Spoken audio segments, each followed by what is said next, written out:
cutting edge of anomaly research. You are about to experience The Evidence with your host, 3D pioneer and image analyst with Mars X 3D, D.W. Gannett. Well, hello there, and welcome to episode number 62 of The Evidence. This is your buddy Dave over at Mars X 3D, and you know, my friend Neal Spence has been turning out some really spectacular Gigamacros lately, and today we're going to focus on 2555, a Gigamacro he just put up and that I was lucky enough to go to within a minute or two of him putting it up. So I went ahead and marked all my territory on there, and that's one of the nice things about the Gigamacro site, is that you can go there and you can see everything that's been found in one glance. You can click on individual items and go right to it. So it's a great tool. Gigapan, is as nice as that has been, is having a lot of trouble with their servers, and so you never know if the page is even going to come up or if your snaps are going to register. So nowadays I concentrate mostly on the Gigamacro site. So kudos to Neal Spence, his beautiful work, and let's dive into some of the things I found just recently. This one is strange because it doesn't match the geology of anything else in this Gigamacro. Here is the power of pareidolia. I immediately thought of a platypus when I first saw this. You know, the duck bill, the folds just in back of the bill, and even what looks like a body stretched out behind it makes it hard to ignore that impression. And obviously, that's not at all what it is, unless the ancient Martians maybe worshipped a platypus god at some point. This looks like pahoho, like the type we find around the various Hawaiian volcanoes. Pahoho is a smooth and continuous lava crust, and it's possible that's what this is. It's strange, though, that we don't find more examples of this, particularly in this area.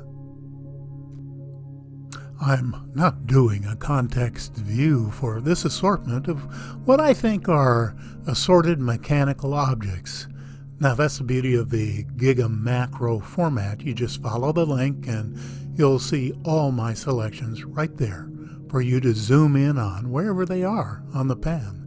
Now, these selections that follow are for more advanced viewers. They're harder to make out than the usual eye candy, I guess, we look at here, but I'm going to help you a bit. Let's get started.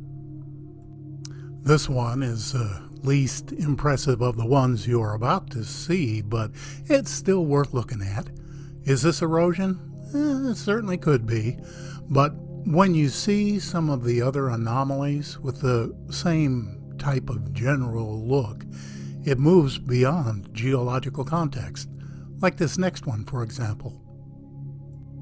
Okay, now this is for the more advanced folks who've been with me for a while. Take a moment to pause the video and move your eyes around a bit to see what you can find.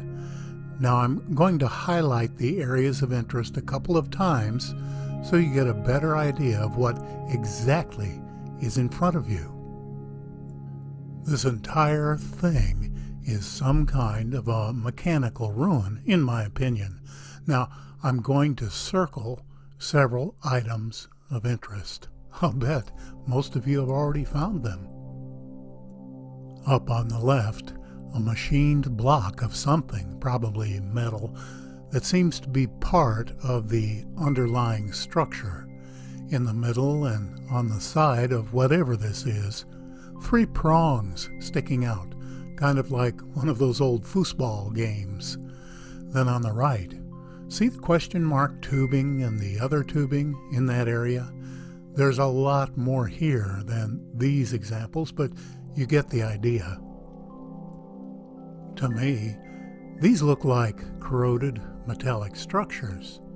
Besides the obvious angles and struts, let me show you a couple of things that pop out.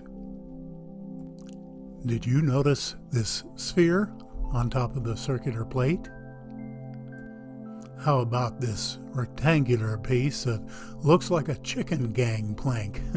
I used to make ones just like this for my chicken coops. And did you notice this rectangular plate with 3 dished out circles in a line tucked away between the larger items?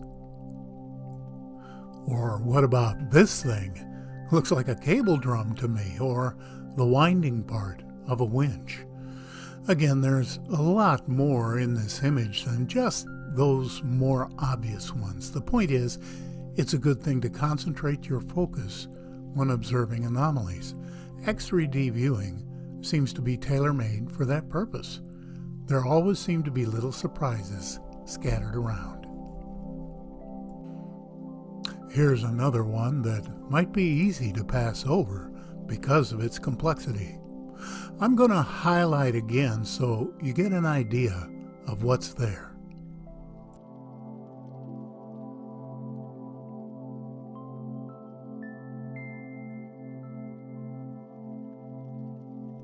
Let's do a quick inventory, and again, this is just a sampling of what's here.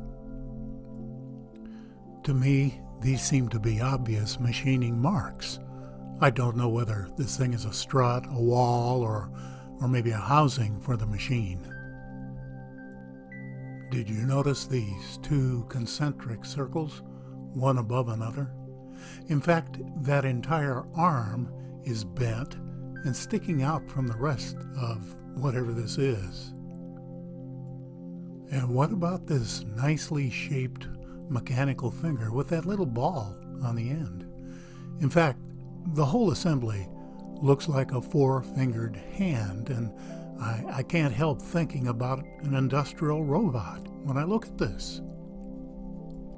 Our last item in our mechanical assortment is this interesting piece of, well, something. This time I'm not going to highlight the assembly because I hope you're getting the idea at this point. There is one thing that's a dead giveaway that this isn't natural. Do you see it yet? How about this nice, even rod with the spiral going around its length? It reminds me of a worm gear that's rather worn out. Here's another example of if you find one, you'll find another. You can see them diagonally across from one another in the target area. Now these 2 guys are pretty hard to ignore. A big blue cube and something that looks kind of like a Monty Python knight's helmet. Let's look at the cube first.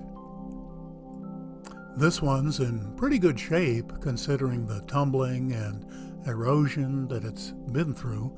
That top edge seems to be divided into even sections, and it's possible the bottom edge has the same divisions, although it is a bit hard to tell whether or not that's the case. I count 7 90-degree angles, which pushes it well past the point of chance. Let's jump off this one and take a look at the helmet. That almost looks like a crown on top, doesn't it? Everything about this piece hollers purposeful design. It's symmetrical. There's that evenly radiused curve, the 90-degree borders on top, and those 2 parallel lines. Let's take a closer look. Up close, you can see that circular white thing on the side facing us. See how it has evenly spaced radial lines around the perimeter? It kind of looks like a keyhole limpet to me. That would seem pretty unlikely, but the resemblance is there. Man, would I love to just walk over there and pick this thing up. Well, that's a wrap for this postgraduate course in overzealous OCD detail hunting of anomalies. I promise next week's going to be a lot easier. It'll be featuring some of the finds by our team members from around the country and around the world. Stop by Facebook at Paradigm Shift. That's Neal Spence's site. Worth a look. And of course, Mars X3D. Everything's down below. Check it out. And give me a like if you liked it. That sure helps me out. This is your buddy Dave over Mars X3D. Be well.